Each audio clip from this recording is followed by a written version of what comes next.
യുദ്ധം നടക്കുന്നു എന്ന് അറബിയിൽ ഒന്ന് പറയണമെന്ന് ഒരാൾ പറഞ്ഞു. യുദ്ധത്തെക്കുറിച്ചും യുദ്ധത്തിൽ ഉപയോഗിക്കുന്ന 4-5 വേർഡ് എല്ലാം കൂടി ഒന്നും പറയണ്ട. അതിൽപ്പെട്ട ഒന്ന് നമുക്ക് പറയാം. ഏറ്റവും ആദ്യമായിട്ട് ഹർബ് എന്നാണ് യുദ്ധത്തിന് പറയാം. ഫി ഹർബ് ബൈന അമേരിക്ക വ ഇറാൻ എന്ന് പറയാം. അപ്പോൾ അമേരിക്കയും ഇറാനും തമ്മിൽ, അല്ലെങ്കിൽ ബൈന ഇസ്രായേൽ വ ഇറാൻ ഫി ഹർബ്. ഹർബ് എന്നാൽ യുദ്ധം എന്നാണ്. ഓക്കെ, ഹർബ്.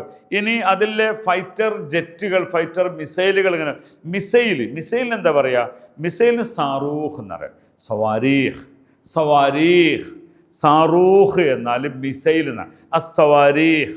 യഖ്സിഫ് എന്ന് പറഞ്ഞാൽ സ്ഫോടനം ഉണ്ടാക്കുന്നു. യഖ്സിഫുൽ സവാരീഖ്, അതുപറ്റി ഭയങ്കര സ്ഫോടനങ്ങൾ നടക്കുന്നു എന്ന് പറയാം. അത്തായിറാത്ത് എന്ന് പറഞ്ഞാൽ വിമാനങ്ങളാണ്. അപ്പോൾ തായിറ അദ്ദിഫായിയ, അതായത് തായിറ അൽ ഹർബിയ, ഫൈറ്റർ ജെറ്റുകൾ തായിറ അൽ ഹർബിയ, അത്തായിറ ദിഫായിയ. അതുപോലെ തന്നെ ദിഫായി എന്ന് പറഞ്ഞാൽ ഡിഫെൻഡ് ചെയ്യുന്നതിന് ദിഫായിയ, തായിറ ദിഫായിയ എന്ന് പറഞ്ഞാൽ ഡിഫൻസ് ഫ്ലൈറ്റുകളുണ്ട് എന്നൊക്കെ പറയാം. ഓക്കെ, പിന്നെയുള്ള കപ്പലാണ്. കപ്പലിന് സഫീന എന്ന് പറയും. അസഫീന അൽ ഹർബ്, യുദ്ധക്കപ്പൽ. അസഫീനത്തുൽ ഹർബ്, യുദ്ധക്കപ്പൽ. ഓക്കെ, അൽബാഹിറ എന്നും സഫീനക്ക് പറയാറുണ്ട്. അൽബാഹിറ എന്ന് ഉപയോഗിക്കും. ഓക്കെ, അപ്പോൾ അതുപോലെ ബുന്ദുക്കിയ, ബോംബുകൾക്കും സ്ഫോടനങ്ങൾക്കും ബുന്ദുക്കിയ എന്ന് പറയാം. അതുപോലെ തന്നെ ധാരാളം വാക്കുകൾ ഇതുമായി ബന്ധപ്പെട്ട് നമുക്ക് പഠിക്കാനുണ്ട്. എന്തായിരുന്നാലും ആയുധങ്ങൾക്ക് എന്ത് പറയാം? അസ്ലിഹത്ത്. അസ്ലിഹ വായിദ് ഇന്ത അമേരിക്ക.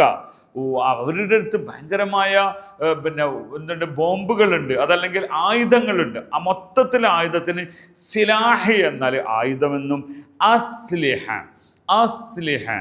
ആയുധങ്ങൾ എന്ന് പറയാം. ഓക്കെ, മറ്റൊന്ന്, അപ്പോൾ അതിങ്ങനെ വന്നു. മറ്റൊന്ന് രക്തസാക്ഷികൾ, മരണപ്പെട്ടവർ ഖത്ല. അതുപോലെ പരിക്കേറ്റവർ ജുർഹ. ഖത്ലിനെ കൊല ചെയ്യുക, എന്നാൽ കൊല ചെയ്യപ്പെട്ടവർക്ക് ഖത്ല എന്ന് പറയും. മഖ്തൂൽ, ഖത്ല.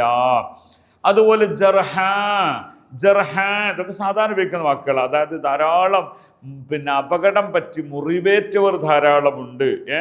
അങ്ങനെയൊക്കെ പറയാം. ഓക്കെ, ഇത്ലാഖന്നാർ, സ്ഫോടനം നടക്കുന്നതിന് ഇത്ലാഖന്നാർ എന്ന് പറയും. സ്ഫോടനം അങ്ങനെ തീ പന്തമായി എന്നൊക്കെ അർത്ഥത്തിലാണ് ഇത്ലാഖന്നാർ എന്ന് പറയുന്നത്. ഓക്കെ, എന്താ പറയുക? ഹർബ്.